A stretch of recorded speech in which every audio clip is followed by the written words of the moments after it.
വള മികച്ചൊരു ആശയം കയ്യിലുണ്ടായിട്ടും തിരക്കഥയിൽ വേണ്ടത്ര രീതിയിൽ പണിയെടുക്കാത്തത് കൊണ്ട് കഥയ്ക്ക് അനുസരിച്ചിട്ട് ക്ലൈമാക്സ് ഉയർന്നിട്ടില്ല. പല കഥാപാത്രങ്ങൾക്കും വേണ്ടത്ര രീതിയിലുള്ള ഡെപ്ത് ഇല്ലായിരുന്നു എന്നുള്ളതാണ്.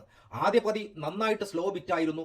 ഉസ്താദിന്റെ എൻട്രിയൊക്കെ വളരെ മോഡേൺ ആയി പോയി എന്നുള്ളതാണ്. അതോടൊപ്പം തന്നെ മടവൻ ഭൂസമരവും മണ്ണ് കടത്തലും ക്ലൈമാക്സിൽ തെയ്യവും റാപ്പും ആ കോമ്പിനേഷനും വിരോധാഭാസമായിട്ട് തന്നെ പറയണം. ആക്ഷൻ സീക്വൻസിൽ ഒരു ചെറിയ പ്രശ്നമുണ്ടല്ലോ മുതലാളി. ഒരു ചവിട്ട് കൊടുക്കുകയും ആ ചവിട്ടിൽ പോയി വീഴേണ്ടത് ഊഞ്ഞാലിലാണ്, പക്ഷേ ഒരു ചെയർ തകർത്തുകൊണ്ടാണ് വീഴുന്നത്. മോഷ്ടിക്കാൻ കയറുന്നവർ എന്തിനാണ് ഈ എല്ലാം കത്തിച്ച് പുറപ്പെടുന്നത്? കംപ്ലീറ്റ് അല്ലാത്തതുപോലെയുള്ള ഒരു ഫീൽ ഉണ്ടാക്കുന്നുണ്ട്. ഹാപ്പി എൻഡിങ് അല്ല എന്ന് ബോധ്യപ്പെട്ടത് കൊണ്ട് തന്നെ സിനിമാക്കാർ തന്നെ അവസാനം ചിത്രയെ കൊണ്ട് ഒരു സാഡ് സോങ് ഇതിൽ തിരികെ കയറ്റിയിട്ടുണ്ട്. ഒരുപാട് പാട്ടുകൾ ഈ സിനിമയിൽ വന്നു പോകുന്നുമുണ്ട്.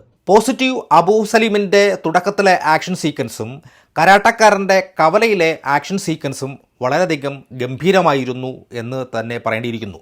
തമ്പുരാട്ടിക്കുട്ടിയുടെ കല്യാണ സീനിന്റെ കളർ ടോണും അഡ്വാൻസ് പേയ്മെന്റ് നൽകുന്ന ആ ഒരു കട്ട സാധനവും കട്ട കലുപ്പ് തന്നെയായിരുന്നു. അതുപോലെയല്ല അത് തന്നെ ഞാൻ നിനക്ക് തരും ഡയലോഗ് പറഞ്ഞിട്ടുള്ള ആ ഒരു സീനും വളരെയധികം ഗംഭീരമായിട്ടുള്ള ഒരു ഫ്രെയിം വർക്ക് തന്നെയായിരുന്നു. ഈ ചൂടത്ത് 2 ബിയർ അടിച്ച് കുടുംബത്തോടൊപ്പം ഇരുന്ന് ഈ സിനിമ കാണാമെന്നതിനപ്പുറം ഈ സിനിമയിൽ എന്തെങ്കിലും ഉണ്ടോ എന്ന് ചോദിച്ചാൽ ഒന്നുമില്ല എന്ന് തന്നെ പറയും.